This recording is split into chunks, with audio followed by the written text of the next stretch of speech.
Good evening, and welcome to another episode of The Fire Caves, a Star Trek Deep Space Nine podcast. I'm one of your hosts, Perry. I'm your host, David. Tonight we're talking about Season 7, Episode 10, It's Only a Paper Moon. Before we continue, you can find us on Facebook, Spotify, Apple Podcasts, and YouTube as The Fire Caves, a Star Trek Deep Space Nine podcast. That is correct, and as I say every single week, you should find us and follow us because we're great, we're awesome, we're a good time, and this is a very special Friday edition of our show, something that we've actually never done before, because I don't know why. Maybe it's because normally we're Oh, too busy on Fridays, or oh. we actually have our schedules together a little bit better than we have these last few weeks, and don't have to do episodes on Fridays. Who knows? Who knows? But I it's mean, fun. this time it was my fault. My mom's birthday falls on Mother's Day, and Mother's Day was Sunday, and I forgot to tell you that I was going to be with family because of her birthday and Mother's Day, and so we had to reschedule this to today. See, I was trying to be polite and give No, you no, I a gotta call out nice my out. mom. No, I gotta call out my mom. She's lovely. It's amazing that her birthday falls on Mother's Day. It's almost serendipitous that that's how it turns out. So yeah, no, that's why it was my fault. I forgot to tell you I needed to reschedule, and other things happened. So here we are on a Friday.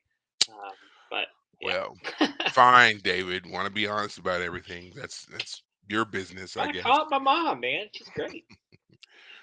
Well, great moms notwithstanding, we still wanted to come and do this episode because it is a fantastic episode, and we love to be able to talk about fantastic episodes. And sometimes it feels like we go a really long time without being able to talk about fantastic episodes. So here we Mhm. are, making sure that we're getting this done for you. And as David said, tonight we are talking about It's Only a Paper Moon, probably one of the greatest episodes of season 7 of this show ever. And that's saying a lot considering what's coming for us in the future here. So, Okay. before we get into the episode, of course, we like to give a little recap because it has been a bit of time here. David, how has your weeks been besides your mom's birthday, of course? It's been fine. Last week at work was not the best. You know, you figure with one of the biggest sales of the year coming up, Memorial Day, that we would already start seeing that. But I've been dead all week here at work this week, and last week was more dead than I would expect, which sucks. But I did get a chance to read a really great book, True Crime by Andrew Clavin. Andrew Clavin is one of the hosts on the Daily Wire. He's my favorite one. He is an author, and so he got his. He became a best-selling author back in the '90s, writing crime novels. This is one of his most famous. It was actually made into a Clint Eastwood film.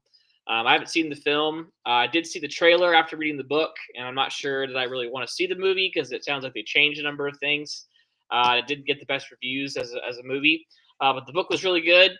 The premise, just real quick premise, is that there's a newspaper reporter who gets put on a story about a man who's about to be executed that night. He's on death row. His execution is going to take place at midnight, and when he gets the story about how the this murder happened that got this guy on death row, he realizes there's a problem with the story. He realizes the guy is innocent, and so it's a race against time for him to prove the guy is innocent. Of course, the problem is that his personal life is a wreck, and so he is a terrible kind of just individual. So when a terrible person is trying to fight off their own personal demons in order to save someone else's life, what happens in the midst? And it's fun. It's a nail biter. I legitimately thought that things were going to go a different way than they did. That's how much like foreshadowing that Andrew Clavin did that was so great.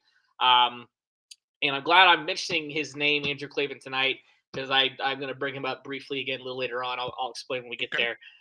But yeah, I read that, and then I started another book by a different author about D-Day. The name of the author I forget at the moment. It's not a big deal. It's just a different author who writes about World War II. It's a lot like the Stephen Ambrose book about D-Day, except this one is entirely focused on the American side of the Normandy invasion. So the Omaha and Utah beaches, not the other three. Whereas the Stephen Ambrose did at the very end include the British and Canadian beaches. The main section was still Omaha in that book. This one is just going to be Utah and Omaha. But the first 100 pages are all about the buildup, which is very much like what the Stephen Ambrose book was like. So it's kind of like deja vu. Like I just read this a couple months ago, which is kind of fun. But otherwise, it's been well written. That book is well written. But yeah, Okay. yeah, that's me. How about you? I've basically been working. I haven't had time to really read a whole lot. I will say, with the exception of The Expanse, I can't not read The Expanse. I'm going to make sure that I'm getting through this book in a more timely uh, pace. You Sure. know, I have also decided that as summer approaches, my kids getting ready to get out of school. We've been all about what's your summer project going to be, because I don't want her just sitting around. My favorite phrase has been, "You're not going to sit around eating Cheetos, playing games all day," which is hilarious because she doesn't even eat Cheetos, but still, it's what I say. So now that I've been like of this mindset of her needing to have a project, I've also decided that I need to have a project. So I've been trying to like streamline things, get rid of other like old like stuff, and then I've wanted to really learn how to do like some like basic computer programming things. So I think that's what's going to be my project when I get there. But that's that's like literally the extent of it. Like I feel like I was way busier just because of work stuff, nothing really personal happening, and that's what's kind of distracted me from some stuff. Real quick, I will say, just as a matter of housekeeping, I do apologize. Seems like I'm always doing this, apologizing for the fact that some of the podcast episodes have not uploaded. It looks like we had a major issue with the algorithm that runs all of our stuff. So if you go to our actual show page, the episodes are there and you can access them and listen to them. But if you try to access any episode via any podcast platform, Spotify, Apple, whatever it is you use, it's like the only episode, it's all the episodes up to like episode 170. And then everything after that, not there. And I'm trying to get them to work on it because it's like 6 or 7 episodes that are just not showing. So nearly Hmm, 2 months worth of stuff is just not there. So weird. for right now, you have two options. You can go to our homepage, pull it up, listen to it, do that, whatever, or you can just come to YouTube and replay the live version of the episode, which is of course available. So I do apologize for that. I'm trying to get them to work it out. Yeah, I'm just happy that for the first time I've been able to realize it wasn't my fault. I didn't do anything wrong. I posted like I was supposed to. They just the thing broke, I guess. So there you go. That's it. Um, but we're not here to talk about all those things. We are here to talk about It's Only a Paper Moon. And I really want to get into this episode. So, David, if you don't mind, I think I'm going to go ahead and just opt to do the quick recap for us. Yeah, Okay. go for it. Yeah. Um, it is going to be really quick because I want to get into the episode. And again, the show is 30 plus years old, guys. Go watch it. And don't get mad at me because I forgot to mention a whatever point in the recap I'm getting ready to do.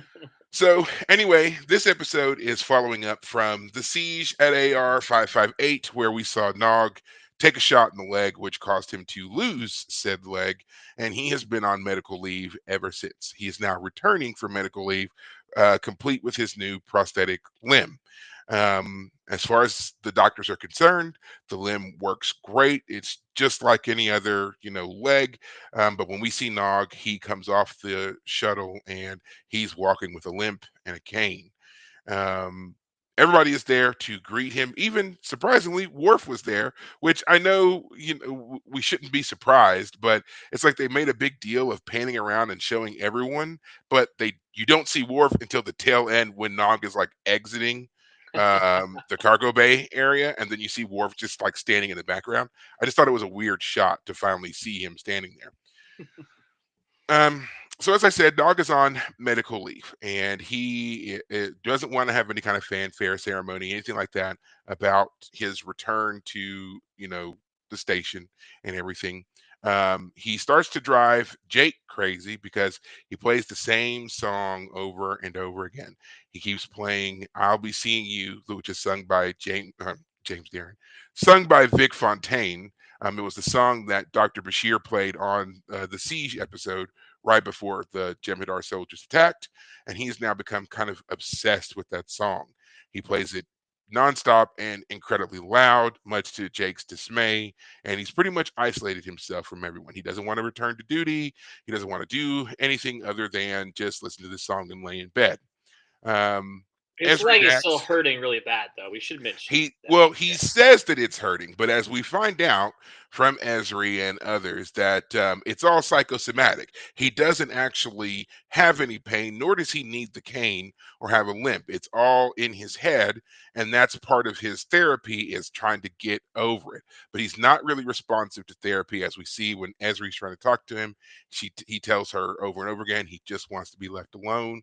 He walks out on a session, and then ultimately, he ends up finding himself in the holosuite because Jake takes the recording of the song and says, "If you want to listen to it, go to the holosuite. Have Vic sing it for you," which he does. He enjoys being in VIX, decides that he's going to do his rehab in VIX, which now gives the program, which was basically just the ambiance of the nightclub and the singing, a whole new life. Now he gets to see where Vic lives and gets to kind of live in this 1960s Vegas lifestyle, which he really takes to. And at first, everyone was a little, kind of on edge about him doing his rehab in the holosuite, but Esri really kind of convinces them to let it play out, let the patient guide the treatment, she says. Mhm. And so they really just kind of give him hands off, let him kind of live this life. He um, basically takes over as Vic's accountant slash promoter and helps to kind of build up this club style, this club lifestyle, and everything else, while more and more becoming distant from his actual life. At one point, Jake shows up with a date, and Nog is visibly annoyed that they're there, kind of intruding on his space, his place. Him and Jake get into a little bit of an argument, to which he ends up overturning the table and punching Jake in the face. Vic kicks him out for doing so, and after he comes back and makes his apologies again, things kind of resume this "we're living this '60s Vegas lifestyle." Esri keeps coming in every so often to check on him to see his progress. At one point, she sees that he's no longer really using his cane. He's moving around quite freely. The cane's more of an affectation, a part of his style, not something he really needs to use.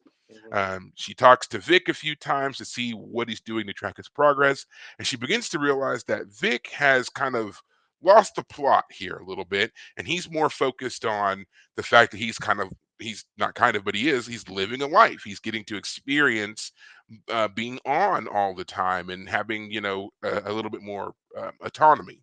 And she realizes this is presenting a new kind of problem, and so she challenges Vic to basically do what's right for Nog and kick him out, shut this down. To which Vic agrees. He realizes what's going on because Vic is not your average hologram. Realizes what's going on, confronts Nog about it, and then eventually does shut down the program. Nog tries over and over again to reactivate the program, which doesn't work at all. Chief O'Brien comes in and tells him, again, Vic is different. If Vic wants to be off, he's off. Can't turn him back on.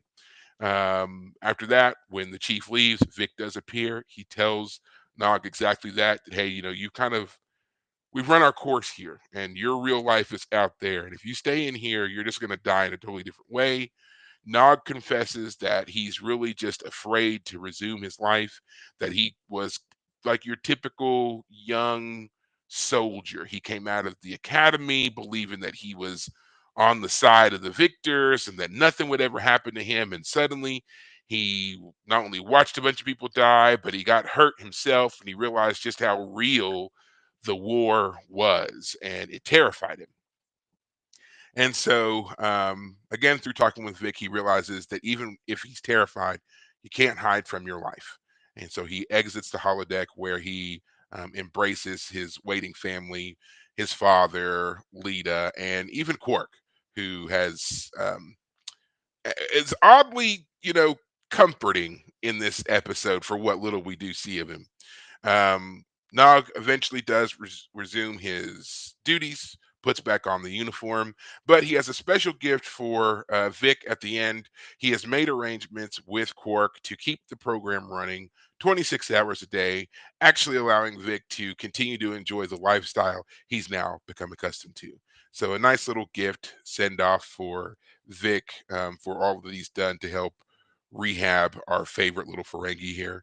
And that is essentially it. Now, again, there's a lot more to this. We're going to talk about it, but that is essentially the episode. And I will tell you right now, if you haven't seen this episode, you stop watching this right now and you go watch it. All right. Yeah, Because it is a great episode. it It is. is it's touching, it's funny, it's clever. It's a great episode. Yeah, And I you just go watch it. Just go watch it. yeah, Okay, we'll be here. You can watch the recording later. Won't hold it against you. yeah, Okay. So now I've seen this episode many, many times. It's been a while since I've watched season 7, so it was a nice, kind of reminder to see it again. But David, as our first-time viewer, I always like to ask you, what did you think of this episode? yeah. This is a great episode. According to Wikipedia, here there are multiple different review sites that have placed this in like Den of Geek has placed this as the third best episode of Deep Space Nine, and Sci-Fi says this is the fourth best holodeck episode, and comicbook.com says it's the sixth best episode of Deep Space Nine. Lots of other rankings of this episode, so it's up there, and I feel like we've been saying that a lot lately. Seems like season 7 is like they had figured something out, according to Oh, a lot of the I would online review sites.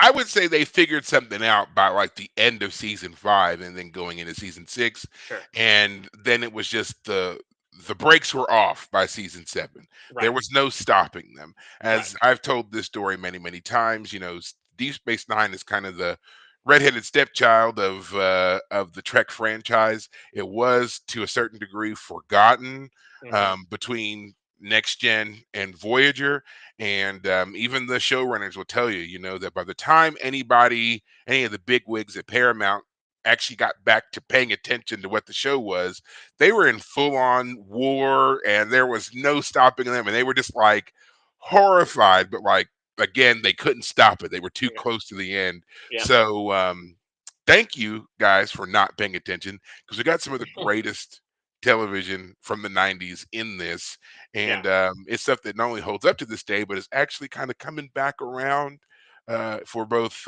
relevancy and for just how powerful it is. And this episode perfectly highlights that. This is a Yeah. great episode about Yeah. This is a war timeless trauma, episode. PTSD, all Yeah. of it. Yeah, great episode. Yeah. Um, Go ahead. And I'll just skip straight to the most important scene. It's at the end, and it's of course Nog confessing what's been going on inside. Uh, I want characters to cry. I want characters to have emotional crises and to confront their darkest fears. I want them to weep over their fears, weep over their hurts, and come out the other side a better person.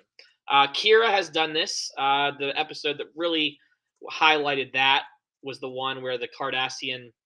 Again, Perry, you have to help me remember the name of the character in the episode, but The the episode was Duet, and it was what was his name?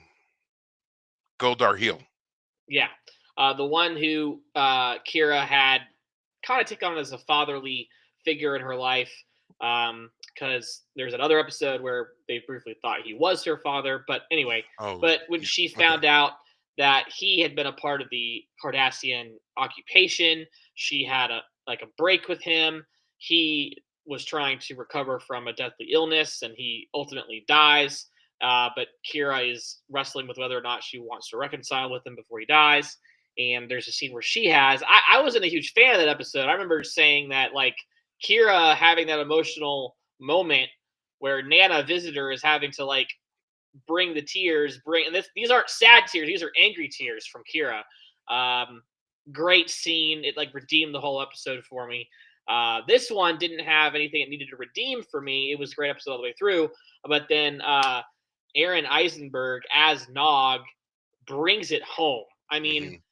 as the Wikipedia page says here, like there were people saying like Nog is not part of the main cast. Vic Fontaine is not part of the main cast. These are two side characters that we get regularly, especially Vic has come on more recently. But our Hmm. main cast were cameos throughout this entire episode, Yeah, they and were yet very sprinkled in, and exactly these two really just like surprisingly held the core of this episode and did it expertly. Just yes, absolute fantastic performances from both of them. yeah. Aaron Eisenberg as Nog. I mean, he was how old when the show started? Like 15, just like Yeah, I the think he was actor. like 14, 15 years old when Yeah, the so show by started. now he's a young man, just like the character is. And that scene at the end where he is talking to Vic, Vic's confronting him, saying, "Look, you've clearly progressed here. Whatever's going on, certainly we can't say that this is now your new normal. We have to send you back out.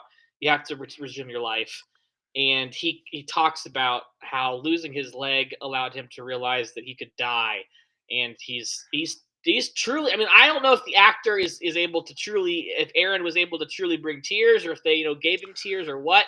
But man, I That's a good believed that. point. I believed it. All that prosthetics on his face. That's a good point. It's I that's didn't think about exactly that. what I thought. Yeah, Yeah, how I saw the all the tears, but I didn't think that it was.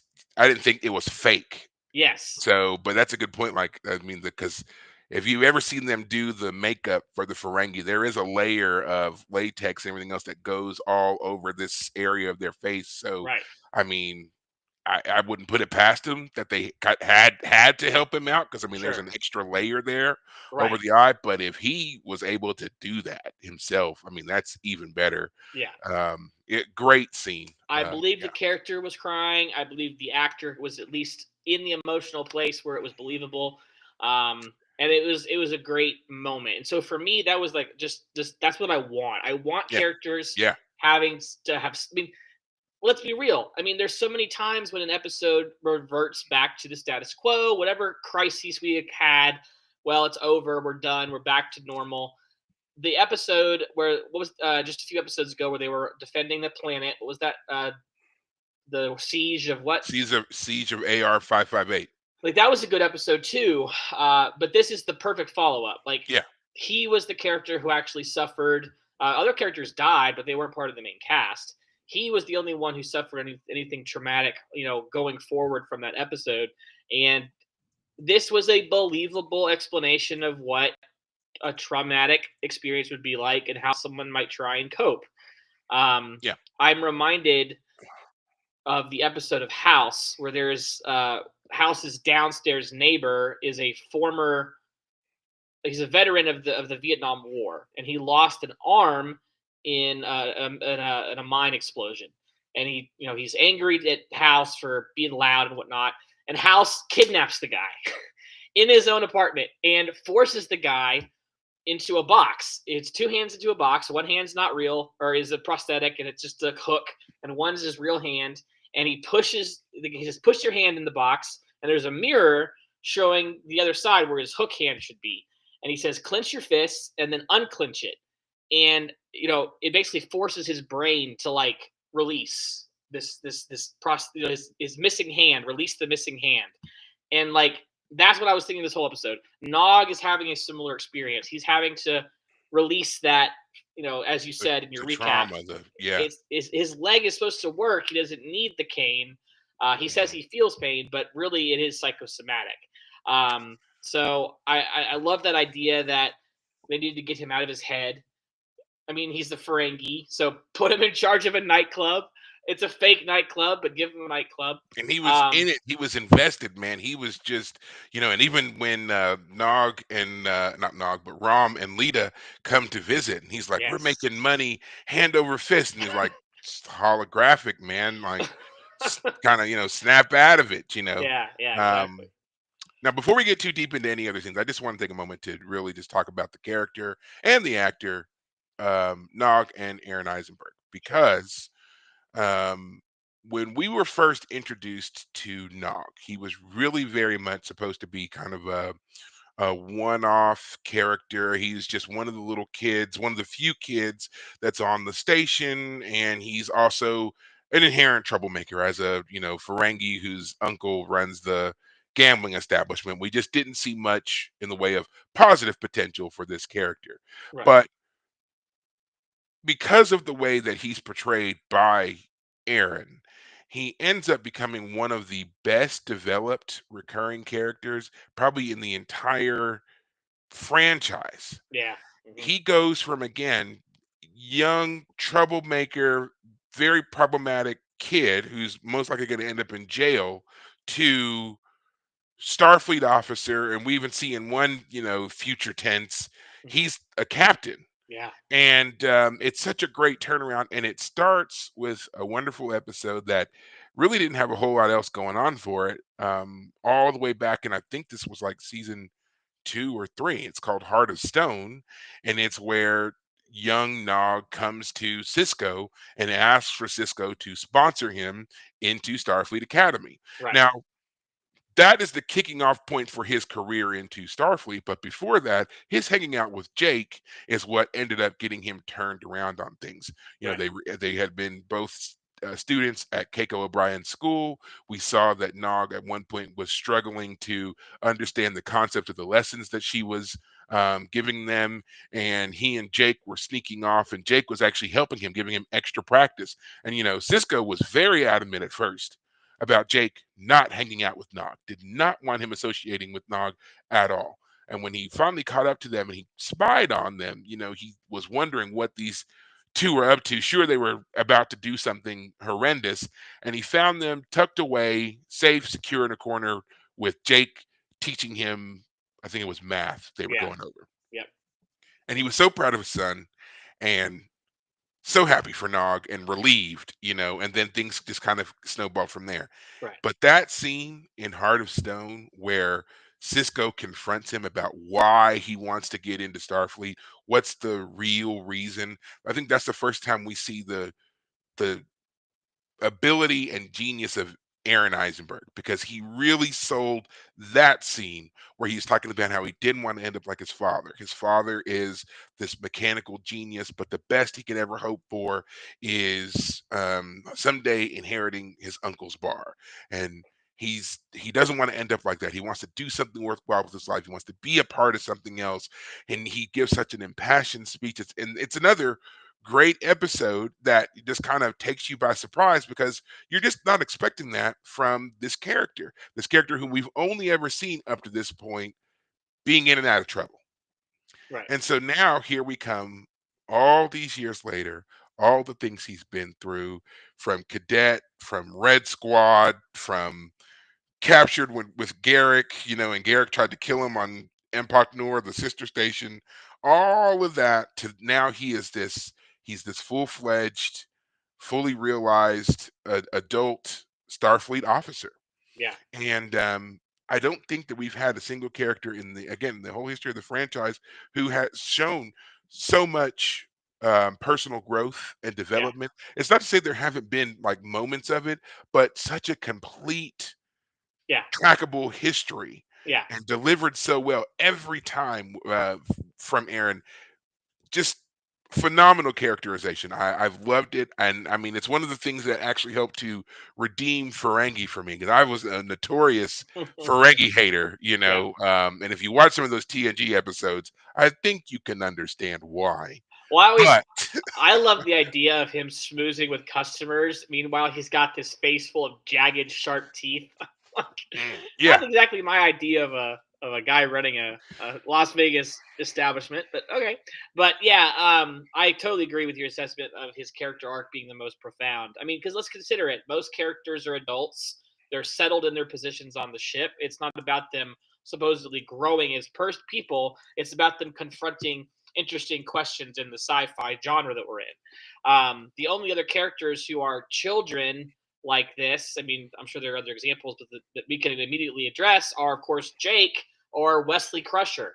Wesley yeah, Crusher is the only one who has any sort of similar arc, obviously, because he also goes to the academy. But yeah.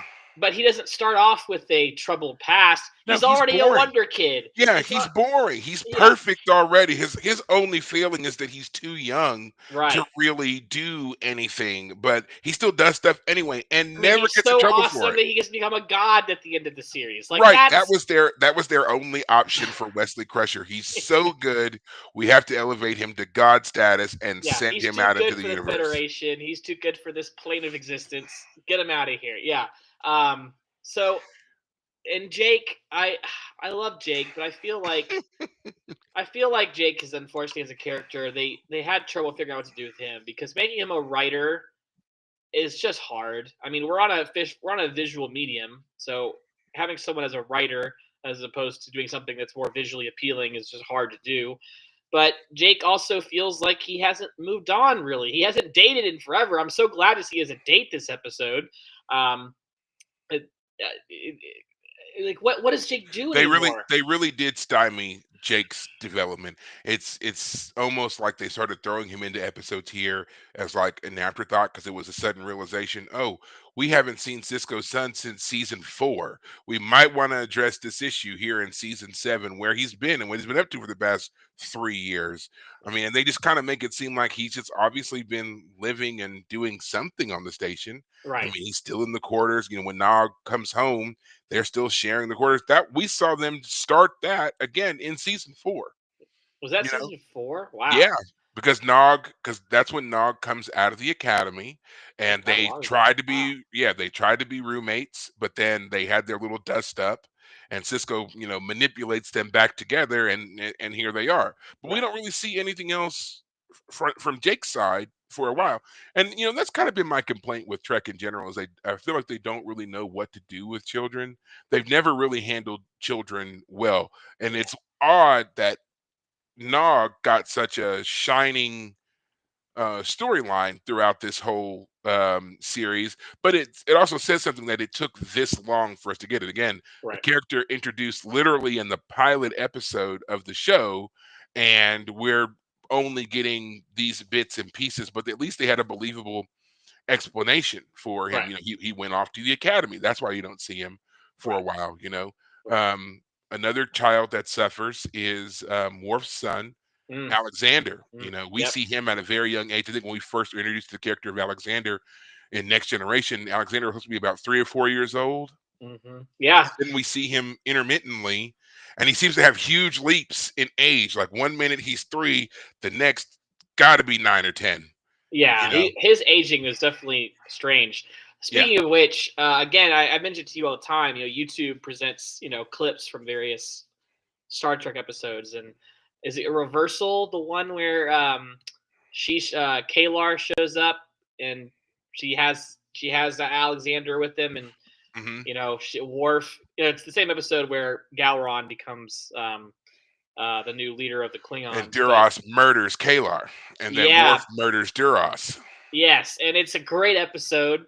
And I'm still Mm, angry. I'll say it every time it comes up. But Kalar was a great character, and they did ugh, her dirty. can't believe They did her they could dirty. have Yeah. saved the whole Alexander storyline if they had kept her around because she was a great character. She was, Worf was a Klingon who grew up amongst humans. She was half and half, and hmm she kind of hated her Klingonness, but she was also an ambassador to the Klingons. I wouldn't Uh, say she hated her Klingon-ness, more she was frustrated by it because she does work within Klingon society. She that's rises true. to this point of being the ambassador. She I would has just say she's a frustrated. Well, More, she has a it's a studied kind constraint. of contempt for it, but when Yeah, I say studied, I mean like she might be just playing a part a bit. Like she definitely like leans into her Klingonness when she chooses to. Anyway, great character. Alexander could have been saved if we had kept her around, maybe. But anyway, um, this episode though, Vic is also a great character. yeah. He We got is. to turn our attention to Vic. To Vic, I mean, has have to. you said to me in the past that some people don't like Vic? Because I feel like Yeah. he's unique So enough that I can understand why he would be polarizing. But sorry, go ahead. Well, so he's plagued by the same thing that a lot of characters that come into stuff like this are, and it's just that he was introduced to it late. We didn't get a chance to really grow with Vic to understand Vic. It's also what Esri Dax suffers from here. If anything, it's actually a bit worse for Esri because we knew Jadzia so long before her, and then we're she's kind of dumped into our lap here. But Vic is a total unknown, and this was also right around the time that Voyager was in full swing by this time, because Voyager started around, I think it's season 5 of Deep Space Nine, season 4, season 5, Deep Space Nine. Um, you can always go and check that. But as we know, on Voyager, they also have a holographic character, the Emergency Medical Holographic Program, short, Right. the Doctor. So we were already getting a lot of this hologram heavy character development there, and then it was suddenly we had that same thing here on Deep Space Nine. Um, and some people didn't really take to it, but Vic, he adds a different kind of perspective and style to the show, with him being your not your average hologram, and kind of in some parts we see him almost serving as a counselor to some of the characters. Right. He's ultimately responsible for helping Odo get over himself, to Ask out help him Kira. get, yeah, to ask out Kira. We see where he kind of counsels O'Brien a bit about missing his wife. He offers advice to Julian about any number of things, because it's Julian. And now we see him here helping out Nog as well.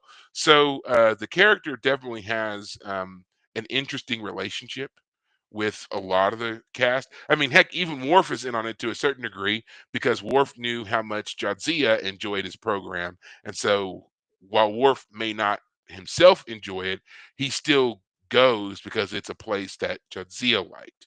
Right. The only character we really haven't seen interact with Vic at this point, anyway, is Cisco. I was gonna say, yeah. Even Quark has come in there, and he views Vic as the competition, but he still comes into Vic's on occasions. But yeah, Cisco's the only one who has not um, really been in there. Right. Um, Any Now this, foreshadowing there? no, I'm just saying he hasn't been in there. We've got a whole half of the show left, so who knows? But um, Vic is played by James Darren, of course. James Darren, who also had quite the long storied career. We talked about him on his passing just last year. Mm, James Darren passed away on September 2nd, 2024. We did our own little tribute to him then. He has been acting, dancing, singing, all of it since like the early 50s, I believe. Um, he's actually crossed paths with Starfleet, not Starfleet, but Star Trek actors a few times. Most notably was when he was on a show called T.J. Hooker, where he played one of the rookie cops under the tutelage of titular character T.J. Hooker, played by William Shatner, of course. So, yeah, he's been all through this, and again, a great actor who was introduced to us, who became a recurring character, who suddenly is thrust into the forefront and does this phenomenal job here with Aaron Eisenberg. And I just I don't think this episode would have worked in any other setting. Like, sometimes I like to do that when I look at episodes. Could this have worked as a TNG episode or as a Voyager episode or whatever? I don't see how. I don't see how either one of those shows could have done this.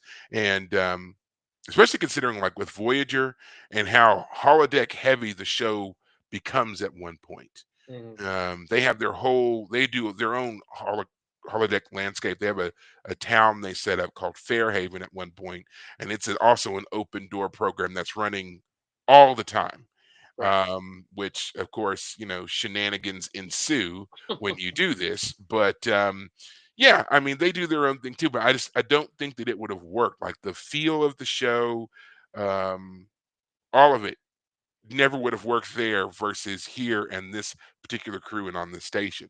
Right. Um, Now, obviously, we've said a lot of positive things about this episode. Let's move into some not so positive things about this episode. Okay. Um, I've thought about it, and I've rethought about it, and I can only come up with one negative thing about this episode. And I just want to see if you agree with me. Esri Dax. Esri is our negative, and she just she just does a disservice here in this episode. She's supposed to be the counselor. She's supposed to be the one guiding Nog through his therapy, and it really just seems like she takes the easy road by letting Vic do all the heavy lifting. What do you think? Yeah. Well, I think we can first start off by saying that her counseling seems to be seat of the pants, whatever whatever she's thinking. I don't like when she was first introduced, and we had that episode with Garrick, which I said I love this episode because Garrick was great. Esri was not great, but Garrick was amazing. His character arc in that episode was fantastic. That's like episode 3, I think, of this season. Yeah, Um, where he was dealing with like claustrophobia and such. Anyway, seems like she's just going by the seat of her pants. And again, I like the actress. Again, she's cute, which is just I'm just saying because like she has elements about her that are like lovable, the cute lovable kind of thing going on. Nicole DeBoer, that's her name. hmm Um, and so like I want to like the character in a sense of like she could bring something unique, but like Deanna Troy is also supposed to be a counselor, and she was the counselor on TNG, and like she felt consistent as a counselor, as a character. I mean, she had enough seasons to ground her as a character, but they didn't introduce her as a counselor till like season 4, from what I remember, where she's actually like sitting down with people like a therapist, as we would consider yeah, her. we didn't really see her doing it until, yeah, I think you're right. Season 3, season 4 of Right, Next Gen is when we finally see Counselor Troy in a counselor setting. Before that, we just only ever really saw her on the bridge. right. And so now we have Esri Dax trying to do the same thing, and I unfortunately I just don't believe the character is meant to be a counselor. She doesn't come off as someone who's authoritative, for example. I Let me put it this way: can you imagine sitting down with Esri Dax and pouring your heart out to this character? She just doesn't come off that way, and especially in that episode with Garrick, where she's like, "I don't even trust myself." She's having her own Identity emotional and mental crisis. crisis. Yeah. Yeah. Now, Um, to Go ahead. that point, I will say, like, even though I'm the one who brought this up and said that she's a negative, they do make a point of saying how, she had never intended to be joined. She did not go through the Trill Sure, initiation sure, process that yes, Jadzia did. So she didn't have the same kind of time to study and adjust and prepare and all that. And she was already on a path to being a psychologist when all of a sudden, bam, she finds herself joined and she's still very much trying to figure herself out. My well, problem with her is that yes. because of that, because she knows she is struggling, trying to figure herself out, she should never have accepted this case. She should have passed this on to another more grounded, seasoned therapist.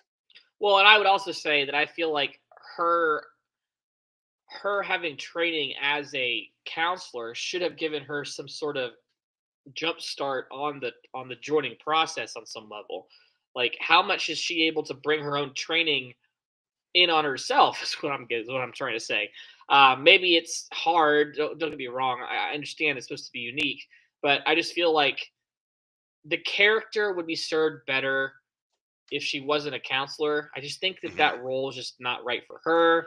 It brings up Well, other issues.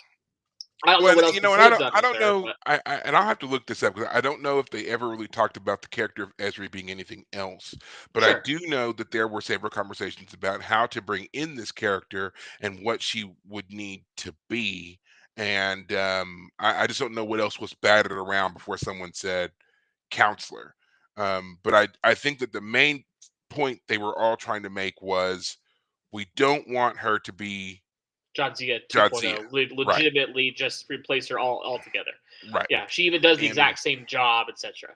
yeah. That's true. That's fair. But I I mean, guess what I'm but that's ultimately it's what she ends up doing. Like, and when we saw her on the Siege episode, she's the one working with um, yeah, the other the guy, engineer dude. Yeah, trying to figure stuff out. someone hand Basically, me a tool thingamajig. And she yeah. hands the thingamajig, um, So it's just like which it's was like kind of when funny, they but need when they need that extra technical whatever, it's like we're gonna stick Esri there because she's got a bajillion lives and she's had the experience, and it'll be our nice little wink and nod to Jadzia, this character who we effectively ran off. We didn't want to make a deal with the actress, so we ran her off, but now we're gonna just kind of like twist the knife so that if she's watching or ever tunes back in, this will be us saying, "Hey, we kind of we still got you, even though you're not here." That kind of thing.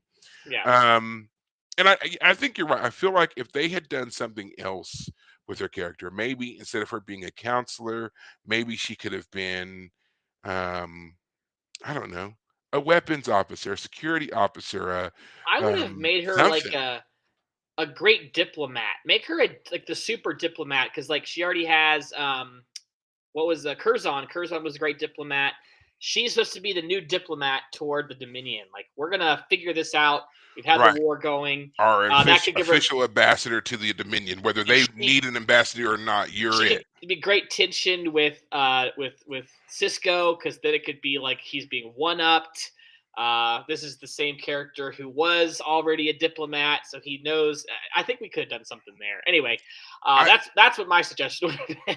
if the show if they knew the show was going to go on for maybe 2 to 3 more seasons, Yeah, I would have liked that the introduction of the character of Ezri Dax would have been played by maybe an older, a bit more seasoned female character, sure, someone who, because Jadzia was 28 when we saw her in the pilot, right. and now we have Ezri, who's probably around the same age, I guess, So maybe the introduction could have been to Ezri Dax, this mid 40s woman who already had kind of a long career ahead of her or behind her before she got joined. She also didn't have to go through the Trill Initiate, whatever, whatever. But because she's older and just more experienced in life in Mhm. general, she's able to handle things a bit better. And then Her her individual being a personality was already set a bit. yes, right. Yeah, She was already informed and knew who she was. yeah. And then and maybe that would have worked better selling us on the counselor role. I don't know. The But more I think about this ambassador role, I'm like, you got uh, Curzon with the experience, you got Jadzia who already knew about the station and the Dominion. Merge that into a third person who's already a great, say, diplomat of her own right, and we got a great character going. Let's yeah, but do it. then you run into the problem of what reason would you have to take your ambassador on a mission to relieve troops on an asteroid, which was siege at AR 558? Why would the ambassador go there? There's no reason. So you gotta like I can see them playing with it a little bit more. Now again, I will The role would preface, definitely have required different yeah, yeah. episodes and focuses. That's for Yeah. sure. Now, this is all just looking back and being like, what if, of course. Yes. As much as I've had my, various issues and whatever with the character of Esri in general, I want to make it very clear. I have absolutely no problems with Nicole DeBoer. I think she Yeah. did a great job in the role when it was Yes. presented to her, and especially at the end of a show with well-established characters. There's a lot of Esri hate that seems to like spill into Nicole hate for some reason, and Yeah. I've never been on that train whatsoever. I may have my, gripes with the character at different moments, but I can still watch the show and enjoy what we get from Esri when we get it. And I never say Esri is a terrible character. I just say things like I just enjoyed Jadzia more. There's a Yeah. difference. So just want to be very clear on that because I don't want to be in any way associated with this whole Esri must die, whatever, in any regard. And granted, this is all years and years ago, but still, Right. I that's it's just very important that I say that because it even now it happens. Go to some of the Trek message boards and whatever else, and you'll still see people who will tell you how just awful Esri is or Nicole is. How dare she come in and try to replace Terry? She had nothing to do with that. Okay, she's a Right. young actress, coming in trying to, she had nothing to do with any of that. So yeah. Right. Yeah. Um, so yeah, I like I said, I just think that this would have been better served if they had maybe in universe Esri. Maybe initially she attempts to um, counsel Nog and realizes that what he needs and where she's at in her development and coming to terms with herself are they're not compatible, not right now. And Right. so she goes to Cisco and says, he needs, this, and I'm not that. Find someone else, um, and let me still continue to work on myself because I'm still new to this body. I'm still new to all of this. I still need time to adjust. I have no right telling someone else how to adjust to their new body issues and Right. situation. You Right. know. And I think I would have appreciated that scene even more because it would have shown a certain level of maturity and awareness that so far we had not seen in Ezri. Yeah. But hey, I also get them trying to be like, you got to step up, you got to, play the hand you're dealt. We need you to do this thing. No one gets to back away from their role. You're the Mhm. counselor, counsel, Yeah. Yeah. So Yeah. No, this is definitely this episode is definitely set up for her to step up. And it is, I guess, unfortunate that in some ways she's has to be sidetracked because Vic does turn out to be a better fit for what Nog needs. And I really liked the idea that the Hollow Suite and the Hollow Deck has at times turned into a place for people to try and deal with their traumas and with their working out stuff. I mean, on Deep Space Nine, what's that character's name? The weird one who, treats the Hollow Deck as his personal plaything, where he turns all the main cast into like he turns. you're thinking of Next Generation, and Yes, that was Reginald Barkley. Barkley, yes, Barkley. Like he turns, like he's scared of other people, but he turns everyone into silly caricatures, or the women and all fall over him in his fantasy like side or his fantasy realm version of all of the character of all the people on the ship. Um, like you know, uh, Yeah, but it's kind of creepy. oh, it is. I Oh, no, understand. oh, no, I understand what he's doing. Like you said, like he has an issue with talking to and confront, especially when he feels like he's right, right. confronting people. And he, in particular, he has a run in with Riker, doesn't stand up to Riker, but then he goes to the holodeck and he takes big, tall, burly Riker and shrinks him down to Yes, small, little yes, troll Riker. right. And he can't talk to women, so then he's got Beverly professing her love while combing his hair, and he's got Deanna standing there like this, Greek figure welcoming him to her loving embrace and so forth.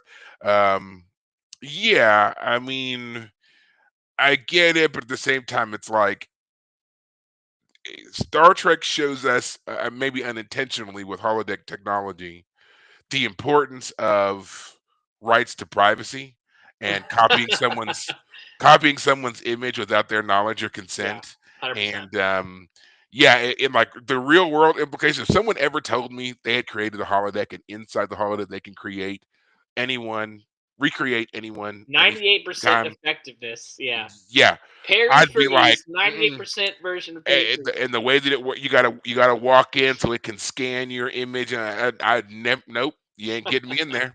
And there's no way I'm going in that box because I don't know what you're doing with this when I leave. You might Yeah. murder me a majillion times. You might do something else. No, not me, not this guy. So Gotcha. yeah, but so much of Trek universe stuff is based on this thought of everyone has such a deep respect for others that even if they were to somehow copy you, they would never use it to for nefarious ends. Yeah, Um, my feeling is that they've weeded out all of the bad people. By the time you get that's onto what the it's supposed to starship, be.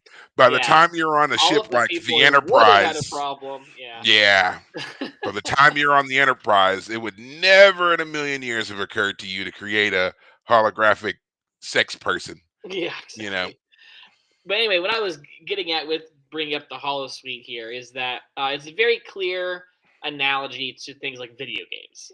Mhm. Obviously, video games, fake world. You go in there, you can do all sorts of fun tasks. You're the hero. Everyone is waiting on you to do things. The Hollow Suite just takes that and makes it 3D. It's like you're physically walking into the space. I mean, Nog is single-handedly saving not only Vic's finances, but straight up planning an expansion. Wait, an Mm. expansion? What do you mean?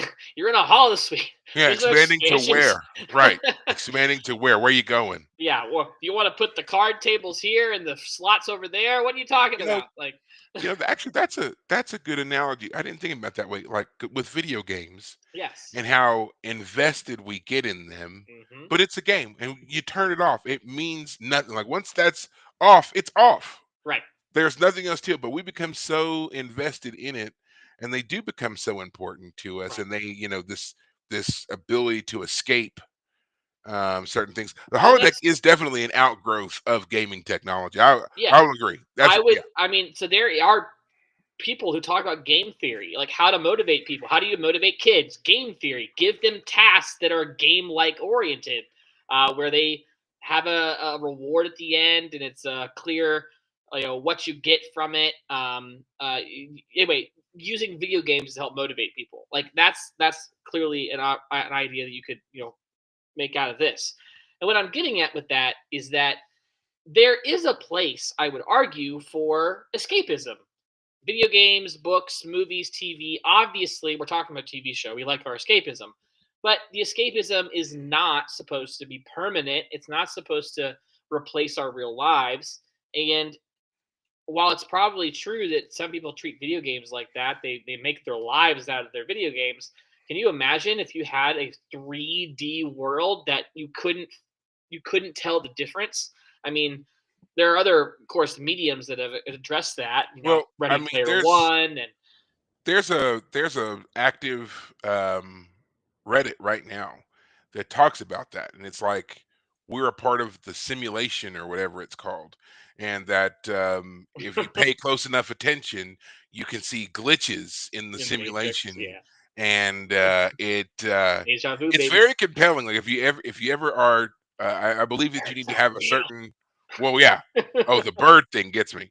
But if you're ever just like, I feel like you have to have the right combination of things happen to you to be able to go to that Reddit and enjoy it. Which one is be sleep deprived, two drink either way too much coffee or not enough of your favorite alcohol, and just like go there, go sit and just watch the stuff stream in. Peruse. Yeah. And after a while, and if the room is dark enough, you'll start to really believe some of that crazy nonsense they've got over there. It's just compelling enough and just well written enough that you're Well, just like, it is funny enough. I mean, possible. think about Vic here. Vic only exists now because Nog says you're allowed to exist 26 hours a day. What if we are only allowed to exist because the real person is someone out, I don't know, just in the world somewhere, like Well, Prince well, that's Andrew is the only real person that exists, and we're all just here to make it realistic for okay, so him. two things. Two things. First, that's the whole premise of an 80s TV show called St. Elmo's Fire, where they were doctors in this hospital, and when the show ended and it was zooming out of the hospital, out of the window, up through the clouds and everywhere else, it zooms out on this little itty bitty snow globe that says St. Elmo's on it. It's a snow globe of a hospital that is being violently shaken by this severely autistic child. And it's like the implication is everything you just watched over the intervening seasons was the fever dream imaginings of this small child when he looked at this snow globe. So that's one. And then two, the the the other Truman is, of Show. course, well, no, we have good old H.P. Lovecraft, who, Yeah. with his Cthulhu monster, that the whole world is basically its dream. And when it wakes up, it's all over, folks. So don't summon Cthulhu. Don't mess with him. All right, let him Don't wake sleep. him up. Yeah, Yeah. don't wake him up.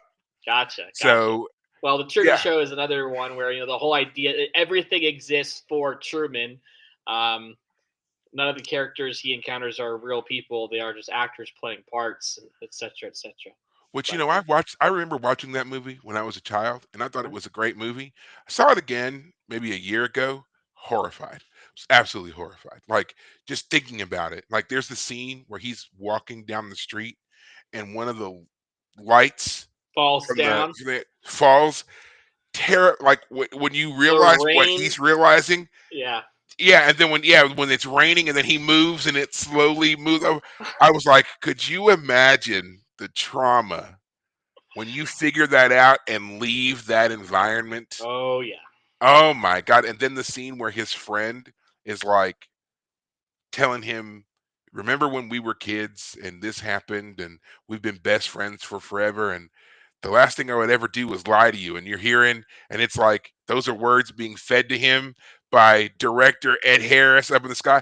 Ah, the biggest betrayal ever. I was Yeah. horrified watching that movie again. And I was Yeah. like, I don't know who wrote this, but there's a special place for you. Not a good one. Special place for you. This is awful. Yeah. Yeah, I and Yeah. so to relate that back to here with Vic, of course, Vic being already a special program that realizes he's a hologram, can turn himself on and off, and all that. The fact that we've been watching him now for a season and a half go into this nothingness whenever they turn him off or aren't in the holodeck. Hmm. Is he aware? I mean, he's got to be aware. If Vic can turn himself off and stay off, there's Hmm. got to be some level of consciousness that's maintained even when he's off. Right. So what's he doing? Where does he go? Like the existential horror of this program. Yeah. I, Again, it's why I love oh, the idea that Sherlock Holmes's nemesis. Moriarty. There we go. Moriarty managed to escape, or he thinks he did. Um, yeah, yeah, great. I mean, the Holosuite holodeck has produced arguably some of the best episodes the show has ever had. It's just a great technology. It asks all kinds of really interesting questions. Um, yeah, Well, yeah, well, I think that's actually going to do it for us. We've covered everything on the show and then some. Um, Again, we just want to give special shout outs and recognitions to both Aaron Eisenberg and James Darren, who non-central characters who become the focus of this episode and both give absolutely stellar performances. And unfortunately, both of these talented individuals are no longer with us. yeah. There is a lot of stuff in Trek still that does things in honor of them. If you have ever an interest in checking out any of those things, please go to StarTrek.com. There's a lot of stuff that's set up for them. If you're a fan of the Star Trek Online game, you can go online and at the Earth Space Dock in the upper mezzanine area of the of Earth Space Dock. There is a list of all of the various actors who have passed on, and of course, both of their names are on there. Mm-hmm. There is a new ship design that's named after Aaron Eisenberg. It's called the Eisenberg class. So if you again have any interest, they have a lot of things out there in tribute to these folks. So please go and take a look if you're interested at all. Um, but I think that's it. Anything else you want to say before we I wrap this just one last thing I just wanted to point out. So I mentioned Andrew Clavin, the author of the book I was talking about.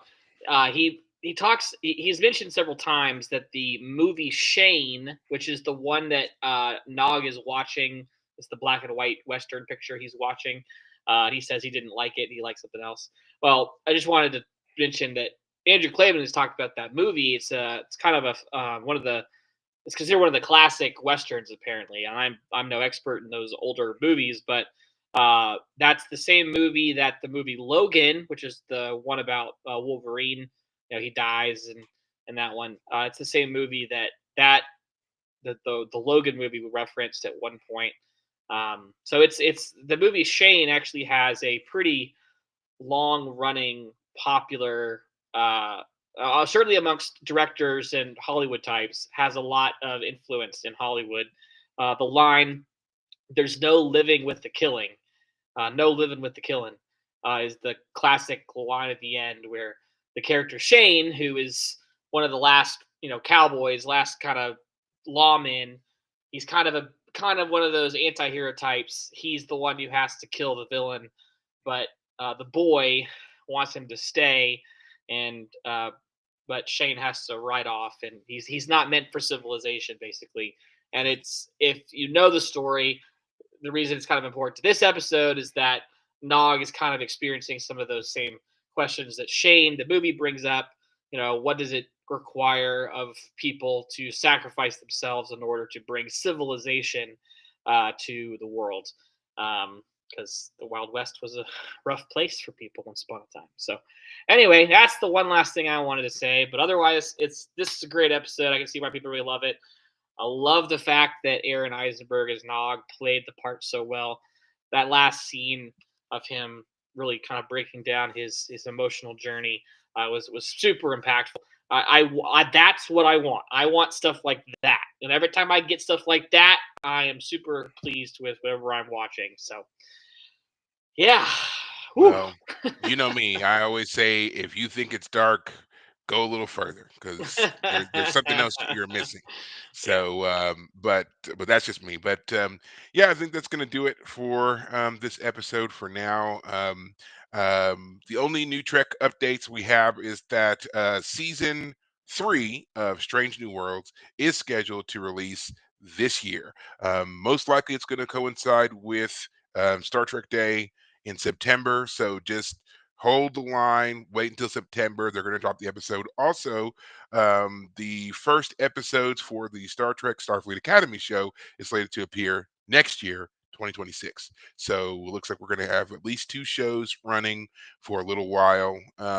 No news yet as to whether or not Prodigy is going to come back to Paramount Plus. It has been discussed apparently, but nothing has been set in stone for that. So if you want to watch that show at all, you still have to have your Netflix subscription to watch it. And then that, guys, that's going to do it for us on this episode. Come back next week when we deal with more Esri. So until next time, take care of yourselves. Thanks, guys.